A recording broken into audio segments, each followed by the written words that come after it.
warahmatullahi wabarakatuh.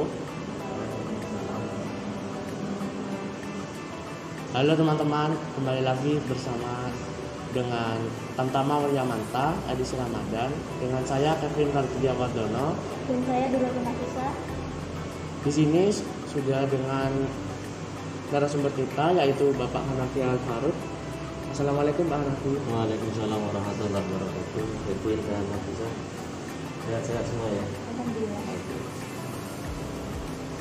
Jadi sesuai namanya yaitu narasumber, Pak Hanafi akan memberikan beberapa informasi berdasarkan pertanyaan-pertanyaan yang dipilih dari Instagram OSIS Kemako yang telah diberikan oleh teman-teman semua.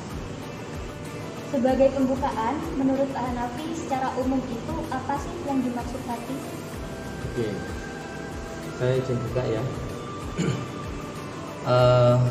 Anak-anak sekalian yang berbahagia dan dirahmati oleh Allah. Jadi pada kesempatan kali ini kita akan membahas tentang hati, begitu ya Nabi saya. Tentang hati, di mana hati ini merupakan sesuatu yang sering kali menjadi teman, menjadi bagian dari kehidupan, utamanya kehidupan para remaja. Ya, yang paling sering, walaupun dari anak-anak sampai orang tua, hati ini juga masih berperan dalam kehidupan. Nah,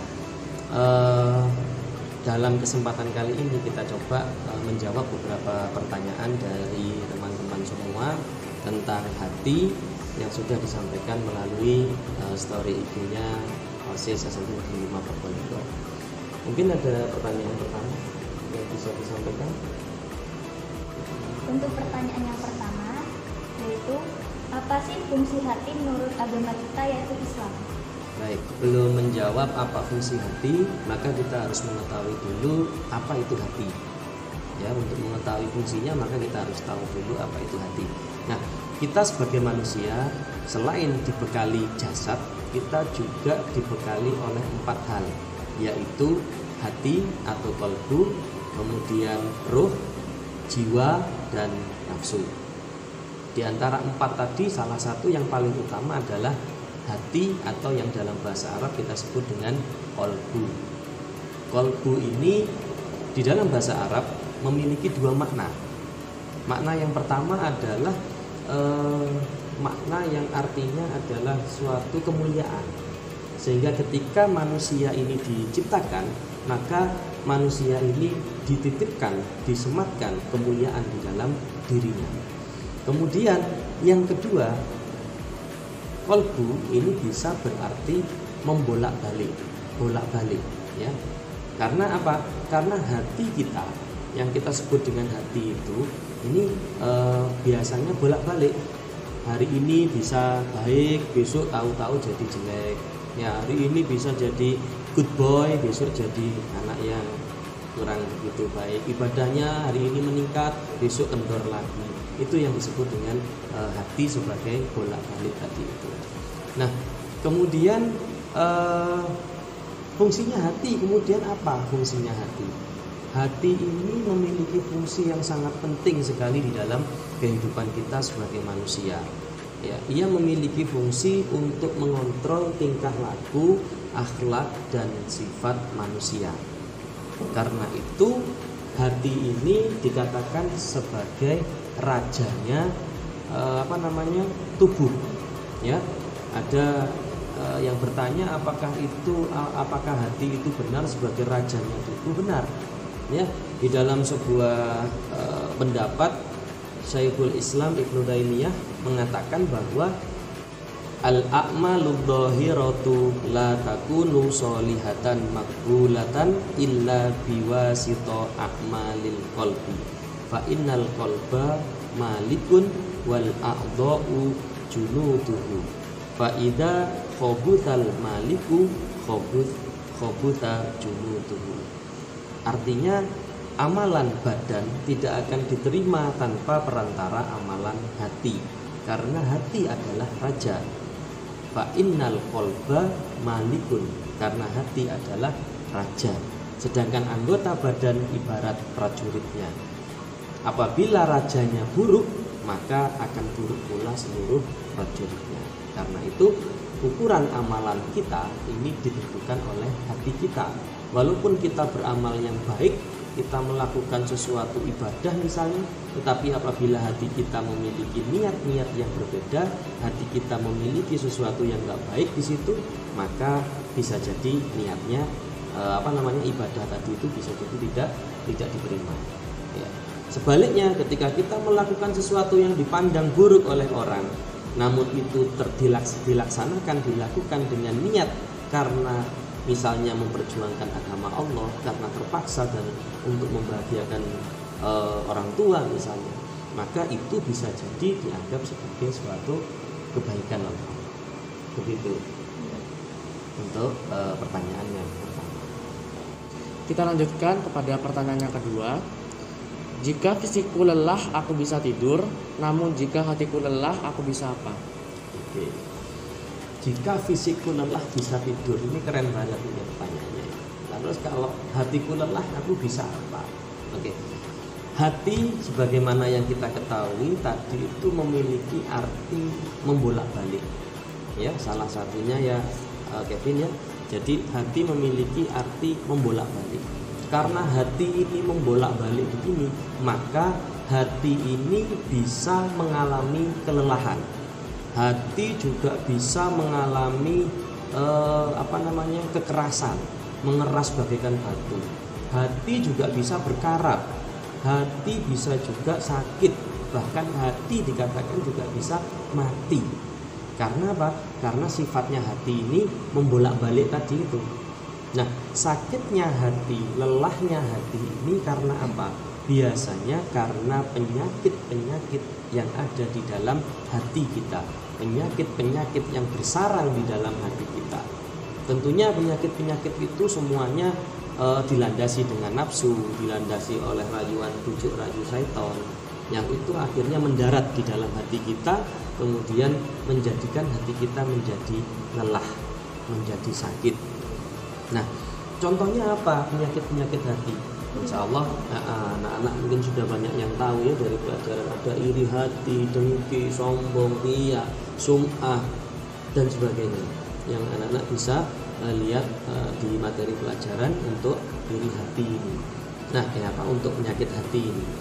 Nah, salah satunya yang sering kita rasakan, yang sering menghinggapi kita, namun kita mungkin tidak merasakan atau tidak mengakui, ini adalah iri dan dengki. Iri dan dengki. Iri dan dengki itu apa bedanya? Kalau iri itu semacam apa ya? Kecemburuan. Ya, ketika dia tidak mendapatkan apa yang dia harapkan sementara orang lain mendapatkan. Itu menimbulkan sesuatu yang perasaan tidak enak yang itu kita sebut sebagai iri. Iri.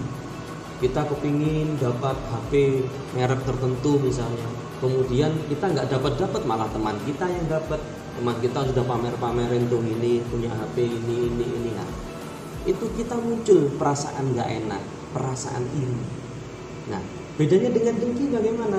Nah, ketika iri itu sudah mencapai level yang tertinggi, kemudian diwujudkan dalam bentuk perbuatan, misalnya dengan menghasut, dengan memfitnah, ngomongin itu HP dari nyolong, dari apa misalnya. Nah, itu sudah menjadi dengki. Ini yang berbahaya. Ya, apakah dosa kalau seperti itu? Ya jelas dosa. Ya, iri dan dengki itu nanti akan menjadi bibit bagi dosa-dosa yang lain, terutama permusuhan yang jelas-jelas tidak disukai oleh Allah. Terus bagaimana kalau ada orang yang iri kepada kita? Ya, bagaimana sih kalau ada orang yang iri kepada kita? Ada beberapa hal yang bisa kita lakukan. Yang pertama tentu saja kita harus bersabar dulu. Ada orang iri, karena iri itu berarti kan dia tidak mampu, ya tidak bisa mendapatkan apa yang dia harapkan. Nah, maka ketika dia iri kepada kita, maka yang pertama kita lakukan adalah kita harus sabar dulu. Kita harus bersabar, kemudian kita tawakal, kita serahkan kepada Allah. Ya, karena yang bisa menggerakkan hati itu adalah Allah. Makanya ada dalam doa itu, Allahumma ya muqallibal qulub, ya Allah yang maha membolak-balikkan hati. Gitu. Jadi kita minta kepada Allah, Ya, kita minta kepada Allah, kita tawakal kepada Allah. Kita serahkan semuanya kepada Allah. Kemudian setelah itu kita maafkan orang yang iri. Jangan kita malah memusuhi orang yang iri, itu salah, ya. Lalu kita doakan ya Allah, berikanlah petunjuk, berikanlah hidayah kepada orang ini agar orang ini tidak lagi iri kepadaku. Ya, itu yang bisa kita lakukan. Dan yang paling penting, ini yang kadang-kadang kita lupa dan sering kita lakukan, ya, agar orang lain tidak iri kepada kita, maka janganlah kita menunjukkan nikmat-nikmat yang Allah berikan kepada kita terlalu berlebihan. Ya, kita misalnya bisa makan pizza misalnya, atau bisa makan makanan yang enak misalnya, dibuat status, kita pamerin, dibuat status atau di story. Nah, itu bagi orang-orang atau teman-teman kita yang kepingin tapi belum kesampaian, bisa menjadi iri, bisa menjadi pemicu iri kepada kita.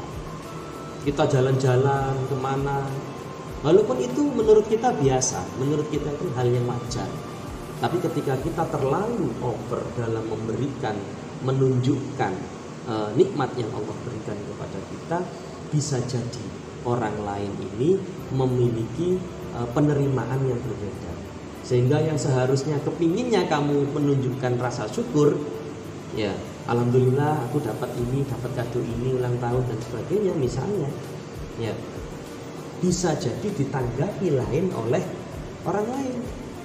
Teman kamu membaca status kamu, sombong amat, begitu. Padahal maksud kamu adalah untuk bersyukur, mungkin ya, menunjukkan rasa syukur bahwa kamu diberi nikmat ini, nikmat itu. Nah, itu makanya kita harus hati-hati dalam melangkah. Jangan sampai apa yang menjadi nikmat kita menjadi iri bagi orang lain. Ingat, kita pernah mendengar bagaimana cerita Nabi Yusuf ketika beliau bermimpi melihat ada 11 bintang dan bulan bersujud kepadanya, maka kata Nabi Yakub, ya ayahnya, beliau menasehati Nabi Yusuf, jangan kau ceritakan kepada saudara-saudaramu karena mereka akan berbuat aniaya kepadamu. Itu mungkin perlu refleksi bagi kita, anak-anak muda, generasi muda ini sering ya mendapatkan kenikmatan sedikit, mendapatkan kenikmatan banyak, semuanya diumbar di medsos. Ini kita harus hati-hati. Biar apa? Biar tidak iri. Nah, lalu bagaimana pertanyaannya? Biar nggak iri bagaimana? Maka biar nggak iri jawabannya cuma satu. Ya, biar kalau sama dengan tadi ya, sama dengan jawaban yang tadi. Kalau hatiku lelah terus gimana? Lelah bisa karena iri. Nah, bagaimana kalau sudah seperti itu? Maka jawabannya adalah bersyukur. Bersyukur dengan apa yang kita dapatkan. Semua yang kita dapatkan dari Allah, baik itu baik maupun itu kurang baik menurut kita, kita syukuri. Karena ada rahasia-rahasia Allah yang tidak kita ketahui, yang mungkin itu akan menjadi kebaikan bagi kita. Karena itu kalau hati kita sudah mulai lelah, maka bersyukurlah. Ya, dengan kamu bersyukur, insya Allah hatimu akan semangat lagi. Ya, hati kita akan semangat lagi, hati kita akan semangat lagi. Gitu, Kevin, untuk jawabannya. Pertanyaan yang ketiga, bagaimana caranya agar hati kita selalu tenang, adem, dan bahagia selalu? Oke. Hati yang adem, tenang, bahagia, itu tandanya hati kita ini hati yang bersih, hati yang digunakan untuk fungsinya sebagaimana mestinya. Karena kita diberikan tubuh, kita diberikan hati, ini memiliki fungsi yang sudah ditentukan oleh Allah. Untuk apa? Untuk beribadah. Namun kita sering salah menggunakan hati kita, sering menggunakan tubuh kita untuk perbuatan-perbuatan yang tidak seyogyanya kita lakukan. Nah, agar hati tenang, agar hati tentram, maka kita harus menggunakan hati kita di jalan Allah, di rel yang sudah ditetapkan oleh Allah. Itu kuncinya. Ya, tapi kembali ya, syukur. kuncinya pada syukur. La in syakartum la azidannakum wa la in kafartum inna adabi lasyadid. Kalau engkau bersyukur maka akan aku tambah nikmat kamu. Tapi jika engkau kufur maka ingat adabku sangat pedih. Itu kata Allah seperti itu. Sehingga ketika kita nanti sudah bersyukur maka tenang. Dapat apapun kita tenang. Ya, kita mendapatkan misalnya baru bisa beli sepeda, kita akan tenang. Ya, alhamdulillah seiso numpak sepeda. Ada orang lain yang masih harus berjalan ke sana ke sini. Ketika kita dapat sepeda motor, kita akan tenang. Alhamdulillah dapat sepeda motor. Masih banyak teman saya yang berjalan, masih banyak teman saya yang bersepeda pancal dan seterusnya. Nah, itu manajemen hati agar hati kita menjadi tenang. Selain itu, agar hati kita menjadi tenang, maka kita dianjurkan oleh Allah untuk banyak-banyak berzikir. Ya, banyak-banyak berzikir. Di dalam surat Ar-Ra'd ayat 28 Allah berfirman, "Ala bidzikrillahi tatmainnul qulub." Ya, ingatlah bahwa hanya dengan mengingat Allah maka hati kita menjadi tentram, hati kita menjadi tenang. Lalu agar hati kita menjadi tenang, agar hati kita menjadi tentram, zikir apa yang bisa kita ucapkan, bisa kita lakukan? Pada prinsipnya zikir adalah mengingat Allah. Sehingga semua kalimat-kalimat thayyibah yang itu adalah mengingat Allah, ini bisa digunakan untuk zikir. Mungkin yang sering kita dengar subhanallah, walhamdulillah, wala ilaha illallah, wallahu akbar. Itu yang sering kita lafadzkan. Ini cukup sebetulnya sebagai penenang hati kita. Namun ada di dalam beberapa riwayat zikir-zikir yang mungkin bisa anak-anak amalkan agar hatinya tenang, terutama ketika lagi galau. Lihat si dia jalan ke sana, lihat si itu beli ini, beli itu, galau ya. Maka bisa kita berzikir, kita bisa baca zikir-zikir tertentu yang sudah diriwayatkan. Di antaranya adalah kita baca hasbunallah wa ni'mal wakil. Ya, hasbunallah wa ni'mal wakil ini artinya adalah cukuplah Allah saja bagi kami dan Dia adalah sebaik-baik penolong. Sehingga dengan seperti itu hati kita akan dikembalikan kepada Allah. Kemudian yang kedua, kita bisa berzikir dengan hasbiyallahu la ilaha illahu alaihi tawakkaltu wa huwa rabbul arsyil azim. Ini juga bisa anak-anak praktekkan untuk menenangkan hati ketika dalam keadaan galau, hati dalam keadaan kacau. Atau yang paling mudah, yang paling singkat ya la haula wala quwwata illa billahil aliyil azim. Itu yang bisa anak-anak lakukan agar hati bisa tentram, bisa tenang dan bisa selalu bahagia. Insya Allah seperti itu. Ya. Kita lanjutkan kepada pertanyaan yang keempat. Mengapa manusia dipertemukan jika ujungnya dipisahkan? Wah, ini pertanyaannya bucin ini. Generasi bucin. Oke. Mengapa manusia dipertemukan jika ujungnya dipisahkan? Nah, ini benar-benar pertanyaan yang menggoda ini ya di bulan Ramadan ini. Ini pertanyaan-pertanyaan yang mengundang galau ya. Oke. Mengapa dipertemukan jika akhirnya dipisahkan? Itu sudah sunatullah. Jawabannya seperti itu. Ya. Kullu nafsin dha'iqatul maut. Setiap yang bernyawa pasti akan mengalami kematian. Artinya kematian itu apa? Pisahnya roh dengan jasad kita. Kita dulu lahir, kita tidak minta dilahirkan, kita tidak milih untuk lahir di dunia. Tapi kemudian kita lahir, kita jalani kehidupan kita, kemudian kita nanti harus berpisah lagi, jasad dan roh kita. Nah, itu adalah pertemuan yang diakhiri dengan sebuah perpisahan. Dan itu sunatullah. Sehingga dalam kehidupan kita akan bertemu dengan seperti itu. Kita bertemu dengan matahari pada pagi hari, ya, kemudian akan bertemu dengan akan berpisah dengan matahari pada sore harinya. Kita akan bertemu dengan rembulan pada sore hari, kemudian kita akan kehilangan rembulan di pagi harinya. Seperti itu berputar terus. Begitu juga dengan manusia. Kita bertemu dengan ayah ibu kita bertemu dengan kakak adik kita. Lalu suatu saat nanti mereka akan meninggalkan atau kita yang akan meninggalkan mereka. Termasuk juga bertemu dengan orang lain yang spesial di hati kita. Ini yang biasanya dialami oleh para remaja. ketika hormonalnya sudah mulai berkembang, hatinya sudah mulai bisa membedakan mana yang cerah, mana yang buram, mana yang ganteng, mana yang biasa saja, ya, dan seterusnya. Nah, ini mulai tumbuh ketertarikan di dalam hati seorang remaja. Nah, terus kenapa Pak saya harus ketemu dengan dia? Akhirnya dia meninggalkan saya. Ya karena apa? Kita terlalu berharap. Jawabannya itu. Kita terlalu berharap. Dan berharapnya bukan kepada Allah, melainkan berharap kepada manusia. Berharap kepada manusia. Ini yang harus kita tekan, harus kita kendalikan, ya. Padahal Allah berfirman wa ila rabbuka farghab, ya, dan hanya kepada Tuhanmu lah hendaknya kamu berharap, ya, karena itu berharaplah kepada Allah. Suka, mencintai itu sesuatu yang manusiawi, ya. Ketika usia remaja seperti anak-anak ini timbul ketertarikan kepada lawan jenis, itu adalah hal yang manusiawi dan sangat wajar, ya, sangat wajar. Namun Allah di dalam risalahnya, di dalam aturannya, maka sudah memiliki batasan-batasan. Dikatakan wala taqrabuz zina, jangan mendekati zina. Zina itu ya yang berhubungan dengan seperti itu. Ya, jangan mendekati aja nggak boleh, apalagi melakukan. Mendekati contohnya apa ya? Kita misalnya saling pandang, cowok dengan cewek, saling berduaan, duduk berdua di tempat yang tidak seharusnya, keluar tanpa muhrim.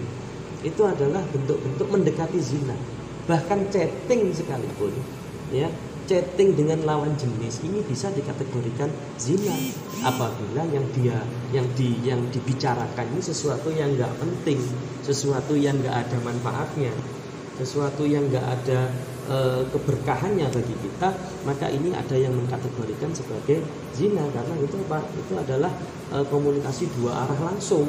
Bahkan tidak melalui ruang tamu, langsung masuk ke dalam kamar itu, ya, karena di dalam genggaman kita. Ya. Terus kalau puasa Pak, misalnya puasa terus ada yang tanya begitu barangkali, ya, puasa kemudian chattingan dengan lawan jenis yang dibahas itu tidak ada manfaatnya, tidak ada pentingnya. Bagaimana? Puasanya sah selama tidak membatalkan sesuatu yang membatalkan, misalnya makan, minum, atau melakukan sesuatu yang membatalkan puasa. Puasanya sah, akan tetapi nilai dari puasanya, pahala dari puasanya bisa berkurang bahkan hilang, ya. Dalam sebuah hadis dikatakan laisa siyamu minal akli wasyarabi innamas siyamu minal lawi warrafat. Ya, puasa itu bukan hanya menahan makan dan minum, akan tetapi puasa juga menahan diri dari perbuatan yang sia-sia dan perkataan-perkataan yang jorok yang tidak ada gunanya. Itu. Karena itu anak-anak harus bisa membatasi ketika dalam berpuasa dan dalam pergaulan. Ya, boleh suka, boleh melihat sesuatu yang menurut kalian indah, ciptaan Allah yang menurut kalian indah, boleh dilihat. Tetapi jangan sampai masuk ke dalam hati, apalagi diwujudkan dalam bentuk misalnya membuat komitmen, jadian, berpacaran dan sebagainya. Itu akan merusak diri kita. Kalau sudah begitu, ketika kita sudah dipertemukan kemudian ditinggal, maka kita akan ada yang mengatakan gamon, ya, gagal move on. Itu akibat dari ya seperti itu, terlalu berharap. Ya, kita terlalu berharap, baru dimintai nomor HP aja udah harapannya udah sampai kemana-mana. Wah, dia suka sama aku, aku jadi yang spesial di hati dia dan sebagainya. Sehingga ketika dia memilih yang lain, ya, atau dia menemukan yang lebih baik dari kita kemudian menjadi sakit hati dan akhirnya jadi gagal move on. Bagaimana agar tidak gagal move on? Ya, kembalikan lagi ke yang tadi. Kuncinya adalah sabar, ikhlas, kemudian bersyukur. Ya, bersyukur Pak ketika putus. Iya, ketika putus bersyukur. Ya, ketika kamu gagal tidak jadi-jadian atau kamu kadung terlanjur, ya, misalnya terlanjur menjalin suatu hubungan kemudian harus putus. Bersyukur aja. Karena apa? Kamu sudah dijauhkan oleh Allah dari perbuatan yang mendekati zina. Itu. Ya. Dan kalau bahasa anak muda katanya kita sudah kita sudah dibebaskan dari sebuah cinta yang palsu, karena cinta yang abadi katanya ila yaumil akhir, sampai di surganya Allah nanti. Nah, itu anak-anak. Jadi dalam hal ini sebagai remaja, anak-anak harus bisa mengendalikan diri. Ya, boleh menyukai seseorang, mengagumi seseorang, tapi jangan sampai itu menjadi beban pikiran kita, masuk ke dalam hati kita yang nantinya akan menjadi sesuatu yang menyesal, ya, suatu penyesalan di akhir nanti ketika tidak sesuai dengan harapan kita. Mungkin begitu Nafisah dan Kevin untuk jawabannya.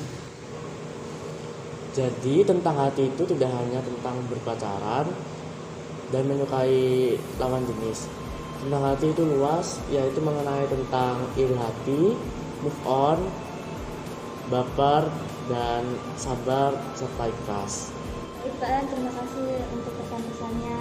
Terima kasih untuk waktunya telah bersedia hadir di sini memberikan informasi bagi kita semua. Terima kasih juga bagi teman-teman yang telah bersedia hadir di sini sebagai penonton. Terima kasih kepada teman-teman yang sudah bersedia memberikan pertanyaan di Instagram OSIS Pemapro. Semoga kultum kita kali ini memberikan manfaat dan berkah bagi teman-teman semua. Wassalamualaikum warahmatullahi wabarakatuh.